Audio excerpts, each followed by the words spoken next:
संत रविदास समता mission की लड़ाई लड़ते लड़ते शहीद हुए थे। मैंने विभिन्न कोणों से इस जघन्य हत्याकांड की गुत्थी सुलझाने का प्रयत्न किया है। पाठकगण मेरे इस प्रयास को किस हद तक स्वीकार करेंगे ये तो उन्हीं के विवेक पर निर्भर करता है। मैं यह जरूरी समझता हूं कि अपने इस शोध कार्य के अंत में उन तमाम बिंदुओं पर निष्कर्ष रूप में पुनः चर्चा कर ली जाए जो चीख चीख कर संत रविदास जी की हत्या की गवाही देते हैं। ये मेरे मत को पुख्ता करने वाले सहायक तत्व हैं। निष्कर्ष रूप में इन पर मनन चिंतन करने से पाठकगण अपनी राय सुगमता से बना सकेंगे। वैसे मैं अपना मत किसी पर थोपने का आदी नहीं हूं, लेकिन मुझे पूर्ण विश्वास है कि निष्पक्ष भाव से इन बिंदुओं पर विचार करने पर पाठकगण मेरे इस मत से सहमत हुए बिना नहीं रह पाएंगे। शुरू के अध्ययन में हमने देखा कि संत रविदास जी गैर ब्राह्मण धर्म चेतना की एक महत्वपूर्ण कड़ी रहे हैं। ये जनक्रांति यक्षों, नागू, नास्तिकों, बोधों, सिद्धों, नाथों, वीरों, विनायकों, पीरों से होती हुई निर्गुणिया संतों तक चली आती है। अतः संत रविदास जी इसी मिशन के जुझारू नायक थे। इस अध्ययन में हमने ये भी देखा कि जनक्रांति गैर ब्राह्मण धर्म परंपरा के सभी नायक शोषक संस्कृति द्वारा न केवल विकृत किए गए बल्कि शहीद भी किए गए। स्वयं संत रविदास जी भी इसी दायरे में आते हैं। जो उनसे पूर्व के जननायकों के साथ हुआ वही उनके साथ भी हुआ। अतः अब इस मत में शक की कोई गुंजाइश नहीं रह जाती कि संत रविदास जी गैर ब्राह्मण धर्म चेतना नामक समता मिशन की भेंट चढ़े थे। पूर्व पृष्ठों पर हमने ये भी देखा कि संत रविदास जी बौद्ध मत के प्रचारक थे। वे सहजिया संप्रदाय में दीक्षित थे जो कि बौद्ध परंपरा की एक कड़ी रही है। ब्राह्मण बौद्धों के चिर परिचित शत्रु रहे हैं। इतिहास में जिक्र है कि ब्राह्मणों ने बौद्धों को गाजर मूली की तरह काटा है, जिंदा जलाया है। अतः अपनी इसी चिर परिचित शत्रुता का निर्वाह उन्होंने बोधिसत्व संत रविदास जी से भी किया। ब्राह्मणों के कर्मकांडों का विरोध यदि एक जूते गांठने वाला चमार करे तो यह बात आज भी बहुत बड़ी है। उस युग के दिव्य बंद समाज के लिए यह बात कितनी बड़ी रही होगी आसानी से समझा जा सकता है। रविदास जी यही सब कर रहे थे। अतः वे ऊपर के दो प्रमुख वर्णों ब्राह्मणों और क्षत्रियों दोनों की आंखों में खटक रहे थे। उच्च वर्ण आज भी देहातों में छोटी छोटी बातों के लिए एससी की हत्या कर देते हैं। तब की कठोर मनुवादी व्यवस्था में संत रविदास जी की हत्या एक मामूली बात रही होगी, क्योंकि इसमें ब्राह्मणों के साथ साथ क्षत्रियों की भी सहमति रही होगी। मीरा को यातनाएं उसकी भक्ति भावना के कारण नहीं दी जाती थी, उसे यातनाएं इस बात के लिए दी जाती थी कि वह नित्य एक नीच संत के पास नीचों की बस्ती में क्यों जाती थी। मीरा के गुरु का चमार होना ही उसकी यातनाओं का मुख्य कारण था है। मीरा ने अपनी वाणी में भी इसका उल्लेख किया है। मनुवादियों को ये गवारा नहीं था, अतः मीरा अपने गुरु की हत्या का सबसे बड़ा कारण बनी, इसमें कोई शक नहीं रह जाता।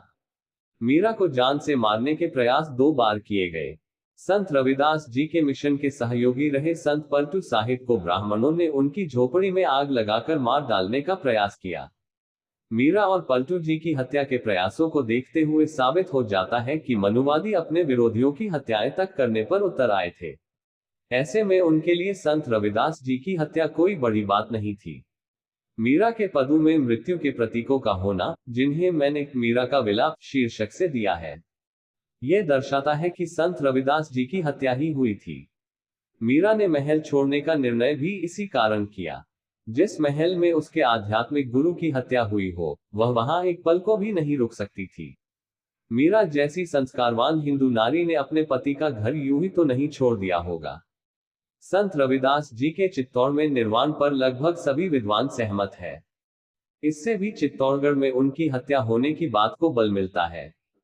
संत रविदास जी चमत्कारवाद के प्रबल विरोधी थे।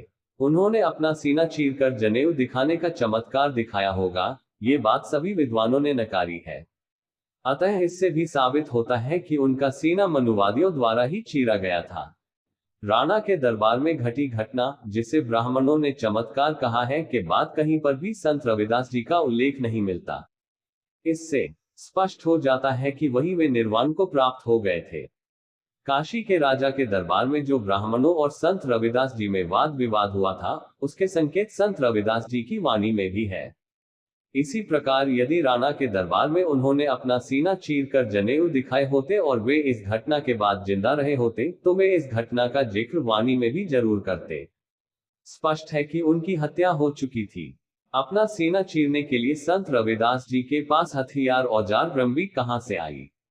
वे राजा के दरबार में कोई चमड़ा काटने तो नहीं गए थे। वे वहां अपने साथ रंबी क्यों ले जाते? स्पष्ट है कि यह एक कुप्रचार है कि उन्होंने अपना सीना स्वयं ही रंबी से चीर डाला। वास्तव में उनका सीना मनुवादियों ने ही चीरा था। राणाओं के किले में एक चमार का स्मारक कैसे बना? यह एक विचारणीय प्रश्न है। आज भी वहां के मनुवादी किसी एसी को शादी में घोड़ी पर नहीं बैठने देते। जब छुआछूत चरम सीमा पर थी, तब वहां एक चमार का स्मारक कैसे बना? यह प्रश्न उनकी हत्या की उलझी हुई गुत्थी को सुलझाने में बड़ा मददगार है, जिसका पूरा विवेचन मैंने पूर्व पृष्ठों में कर दिया है। इस आधार पर तो स्पष्ट है कि उनकी चित्तौड़गढ़ में हत्या हुई थी। गढ़ तो चित्तौड़गढ़, बाकी सभी गढ़या जैसे मुहावरे भी ब्राह्मणों ने उसी जघन्य हत्याकांड के बाद रचे, क्योंकि उसी चित्तौड़गढ़ में जनचेतना की एक प्रचंड ज्योति को षड्यंत्र के तहत बुझाया गया था।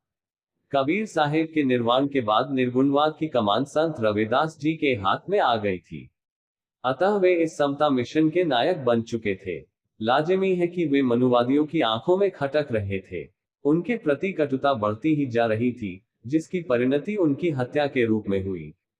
संत रविदास जी के विषय में रविदास रामायण में प्रसंग है, संदेहगुप्त ब्राह्मणों ने उनकी हत्या को जनेऊ दिखाने का चमत्कार घोषित कर दिया था, लेकिन आम जनता को इस ब्राह्मणवादी प्रचार प्रपंच में कुछ न कुछ संदेह अर्थात शंका रही होगी।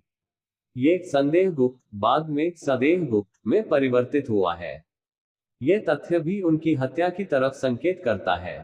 इसके अतिरिक्त अधिकांश दलित विचारक भी इस मत का समर्थन करते हैं कि संत रविदास जी की हत्या हुई थी।